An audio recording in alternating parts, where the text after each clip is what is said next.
Merci, peuple de Dieu, apôtre Jacob Fouani. Révélation prophétie dimanche entre guerre Rwanda et guerre monde. Kanda ya Nzambe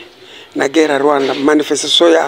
ya likolo na kati ya makambo ya Rwanda. Reno munene na monde esalami likolo. Mena kati ya reno wana. Ba ange Nzambe bengisaka ba ange belé aza kotura ba ange. Nzambe lobela sisa guerre RDC po epesa kanda ange so lobitano no ba reconnaître ni yote que guerre oyo provoka po bazongela yo même osilisango ba kozongela kaka yote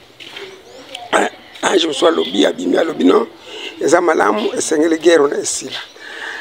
ange wana Nzambe a répondre comme ange mususu alobi tika bango nano bakoma niveau comprendre yo otambo comprendre ta guerre malosilaka bakozongisa yo merci Nzambe lobi Amerika pesa kanda bana na ju pouvoir Amerika pesa koris Amerika eloko mokote akokaliso soki parole William Abraham te na leki na komesa Amerika butulu ekweya mais parole William Abraham na kalisi mais Amérique na silisi valeur pouvoir na président na ris eloko moko te Amérique kosala oyo akolonga ris na sepli président ris po motema na ye ezali pona mawa kokosuri batu de Amérique ba mipepe makasi ba epidemie ba makambo moko kwela Amérique ba moko ba américain ba ko baye Amérique 3 France apesi Nzambe kanda guerre eko kozala France naris mais France ko telema guerre raté guerre moko sute France ko kotaka akobanda kolongaka France eko koma eloko pamba po apesi Nzambe kanda guerre entre Israël na Palestine Nzambe lingaza la côté ya nani ya Palestine mais a regretter natamba zwaki ide wana ya kubunda ku revendiquer fale basenga ipana Nzambe basengi te bango kubunda guerre wana na lobaki depuis na Isaac bukolo ko comprendre pouvoir ko songa guerre Palestine wana na bino ba africain na ba Palestine bozaka ka bomoko moni Afrique bombetelemi qu'il faut droit na bino et kokia ko revendiquer droit na bino mais bo fuka bo tuna Nzambe bona zongi sa po na pesa bino kimia na nyonso bozo ko sengala lingande bo chali boso ngande de bo chali boso po ngonga on na lobaki na Isaac ke pouvoir na bino na zongi sango ngonga ngo ekoki Genèse 27 verset 40 to telema mais to bo senga e paranga Nzambe mais so bo sana volonté na bino ba échec bo zanango pour le kakamene comme on a kwei sima donc a kwei sima après na kati Afrika président nyonso oyo bazana makambo oyo ezoleka baza contre RDC ba président pays wana ba président on a comprendre président ba kozala contre France contre Amérique contre ni na zone Afrique ndenge na kana ki Afrique pour motema na zone Afrique est-ce que vous avez bit drapeau RDC et se trouver na Israël est-ce que vous avez bit nani carte Afrique faut ebi na carte Israël na sala ki remise et reprise na Israël sina zongi saki biloko bino nyonso na Afrique mais bino nde bozo comprendre bozo mi peste te paranga bo senga na lobile na sala ki remise reprise ya Israël na RDC et on met la carte on attend se trouver comme toi hier que se trouver sur l'encamba carte on pays Afrique Israël est en kamba mais yemo ko ngenda découvrir te bit à découvrir so comprendre ce qui a comprendre kité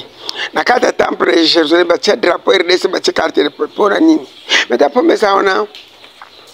donc Seigneur nyonso ezala même nini ezala monde fala ba ko zulongo Nzamba zongi si ba pouvoir nyonso makambo nyonso ya Afrique mais source RDC mais mindele si ba comprendre Babindele si bakondo yango moni tamba sala confusion na Angleterre ba cha drapeau ya RDC ba cérémonie nyos ba sala même na ba temple ko drapeau RDC ko saka si ba comprendre mais au lieu ba ya na voix normale ba zo na voix pour nini biso na to comprendre ti peuple congolais la muka peuple africain la muka peuple congolais la muka enani RDC Angola Congo Brazzaville da plan nzambe saka pays moko. Attention peuple Congo Brazzaville beaucoup de makambo sasu po bakambwa pays etali sasu sali bino ba peuple. Attention peuple angolais beaucoup de makambo ya politique au Sénégal le grand président bino pour RDC Angola ezaka ka pays moko. Eza pays nzambe c'est siège na RDC. Ba mindelo si ba comprendre pour les loba cha drapeau ya ba match drapeau ya Amérique na washon ba match drapeau RDC partout kota na ba mesura ba toujours drapeau RDC ça peuple ko le fongwa ma to comprendre ma pesa makamo molimo to comprendre ko travers molimo to comprendre ko travers sainte na zo publier bino pe makambo landa Christ comment Christ est avec nous aux professeurs belé Christ est avec nous kota la prophétie o bango mindele ba prophétiser pour la RDC voilà bango so ba premier pays ba prophétiser mingi na monde de sa RDC pour nini peuple congolais pour se comprendre te RDC ça pays à liboso retour à Adam et Ève retour place à Adam et Ève baiko bande la vie et ça qui a baiko koko bande la vie anyoso et bande na comme livre commencement o ya bien ngote bo soma ba livre peuple congolais fongama tala prophétie à passer Côte d'Ivoire et battu le bande babazio bisabino mais bino ko peuple ko boso Côte d'Ivoire c'était beau senga likambona na bino ezapi likambona ezana bino ezapi nzambe alingi te ko chaki mbango nzambe no nzambe lingo ton kimbango nzamba tinda ye tanga professeur 1920 kimbango tala professeur pour makambo ko na tafati pour nzambe na 5e président nzambe ko banda ko sando ko banda nde azo banda mete fati ay ko banda délivrance la fati comme on a PCSP ya ko revendiquer fati ba droit ya peuple pour yende président ya alliance yende président 5e président ya ko besoin monde fuka ma peuple tuna nzambe likambo se fandre ke bino na Congo batuni pape na ya jeunesse Afrique lelo Jesus za pone bagaro tuna pape son que Jesus na noria Angola moma oya kome mwindu mais bino bozo boya Jesus nzamendele menana kitake na nguya 1921 nana kitake na nguya 1920 mais Jesus kitake asala ki alliance ki mbango esprit 1920 Jesus nda kitake na kimbango tile lo asana biso bakoko na bino basa ko na Jesus amona ki mingi 1920 timé 1992 Jesus amona ki parce que na zo kosa butuna bakoko na bino Jesus a siège awa na RDC Jesus afazana bino aneme kozango comprendre yango bendri bino ba trouble na ba guerre mukolo bozo comprendre biloko no sekosila pays oyo yango ndezo diriger monde pays oyo yango ya ezo diriger monde mindele wana ba kofuke bina bino mais mondele kofuke bina te soki bino na no bo comprendre te est-ce que bozo ba que nouvelle bible si eza na RDC bozo ba nzambe si atinda ki moto koma nouvelle bible si asilaki donc makambo bozana oyo bonzambe oyo ya mindele bakumba kezango ndengwana mezaki politiser ezaki na nguya te nzambe renverser bonzambe wana mais pire bonzambe soko bima awa na RDC ko konza monde mobimba RDC ko kamba monde mobe peuple congolais lamuka fuka masenga ko so te prophétie oyo bozo morobo monde bandoki morobo kena église sono professeur za prophétie tuna avia nzambe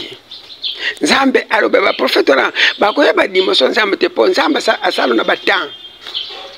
mais na Israël ezaki na prophète nzambe za ko lopa tuni asa contact na nzambe so ba posa ya nzambe na posa ya bato nzambe sa sali alliance makasi na RDC masala ngona nani mon frère lamuka mindele ba pouvoir ba sala eza ya biso eza ya biso na kati ya parlement ya Amérique drapeau RDC ezali na kati ya partout bolanda ba vidéo pour bazo utiliser drapeau basi ba comprendre bayibaki ba pouvoir biso na ba mabele na ba oro menene baza kozwa mais lo nzambe a détaillé ba pouvoir fo ezonga ba pouvoir to sangana to tika critique to tuna pote na kati ya Bible presque Roi 20 kuna batuna prophète to sala nini to sala prophète to kotuna batuna ba prophète no so bazaki na prophète bazako tuna o ayebi histoire wana o nzambe akorepondre totalement to comprendre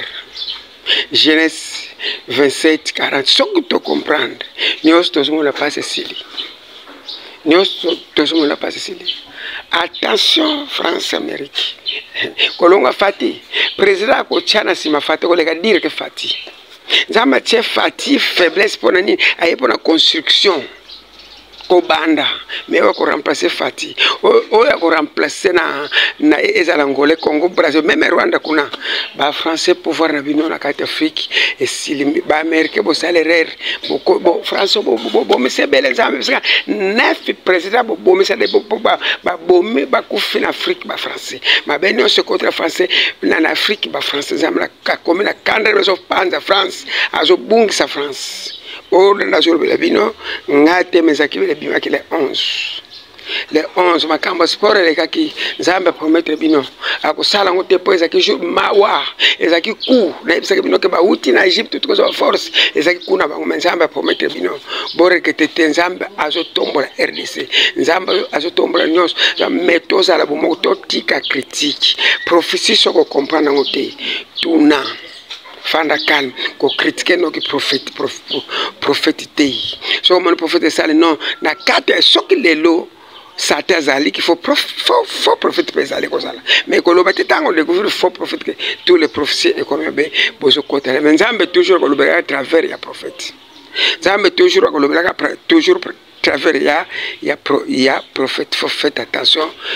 peuple africain la muka ngongone koki peuple congolais yonde source nzambe azwaki planète wana ya ko plonger na RDC planète wana sakina dimension superficielle ya RDC pote awa nzambe sa enyoso sengile banda awa mais ko banda awa te sok to comparer ce que lelo nzambe te tel prophète la RDC be a tel quelque chose. Est-ce que Bible qui mbango loba c'est comme nano communauté et nani akokumayo et nani pesi akokumayo Bible qui mbango lo ezana division te qui mbango comme livre Bible monde entier banda royaume du ciel tous les continents et tous les pays nzambe pesi chaque pays ndele ba côté la ba pour nzambe li to bima to comprendre oyo azui message à partager o pe amono ezamalam pe bo edanga peso bo felisa ke tozi pour zo mo ko komela bino pour ça belenza a comme bo soma ba livre chaque étape ezali ba livre Afrique ezali ba livre jusqu'à chaque pays na comme na 32 pays ya livre Afrique makoke za te pesa makoke na komela bino moi ça te bino bo zo ka makambo bo comme ça ba niveau nene pour professeur makasi ya monde pe RDC professeur bandokite mais biso na prophétie ya ko zongisa Afrique la place. Merci peuple congolais la muka prala ba mindelo yo bazoro le biso basiba comme bazoro le biso histoire nyonso ya race noire na Rome ba mususu batumbaki yango nda mususu kona bomba ba papa basana ba yebi RDC za nini ba yebi peuple africain za nani ba papa tipaza wana mabele o basalaka eutaka awa mai o basalaka eutaka awa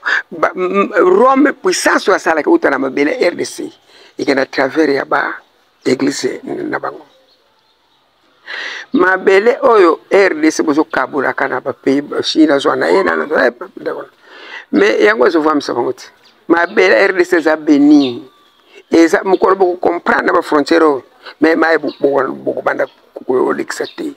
RDC supervision RDC supervision ya premier nani oyo Adam et Eva bazalaki premier jardin d'Eden richesse zande konangai nzambe ko besoka bimisaka richesse no sino lelo to sala bamba bele ote bakoko même ba Egypte ba richesse musoza na RDC ba kotika tout ezali dévoilé ndeko guerre oyo yezara pitch poto posona ba arme ba richesse biso bima mabele kaka RDC zana mbongo oboso kabla ka bashino boso kabla ka bashapona yango tomboli chapo tomboli nini. Faut faire attention tokeba eloko so kale biso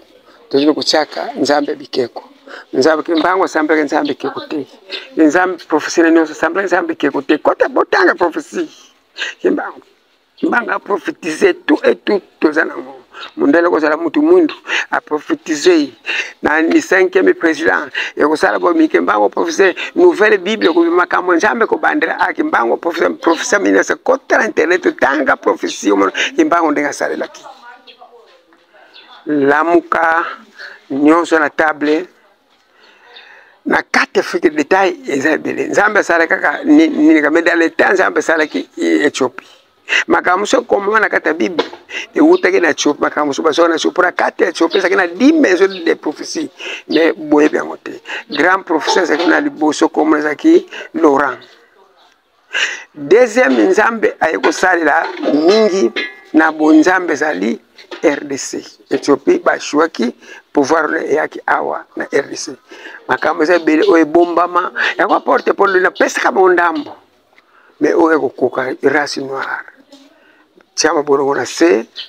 senga ngonga zambe se koka kila RDC mindele se babike se koka ki mais yonde osana problème so comprendre pour banzambe bukoko no sutaka liboso na ba incompréhension na ba faux prophétie et ce quoi sur la barre tellement pour comme retard peut-être ko sima mutu po bango kaka bakoko bimisa makambo na za bango kaka bazo boso tous les pays boso bakoko fuke beleso bako sala ka RDC la muka pepe ko makambo soto comprendre avant makambo so speko za la proche soto comprendre ngo tepe makambo so speko za la pe musika et ça les cambo comprendre po yango mukolo ko comprendre ndena kuzongisa oyo nyonso yango na za merci.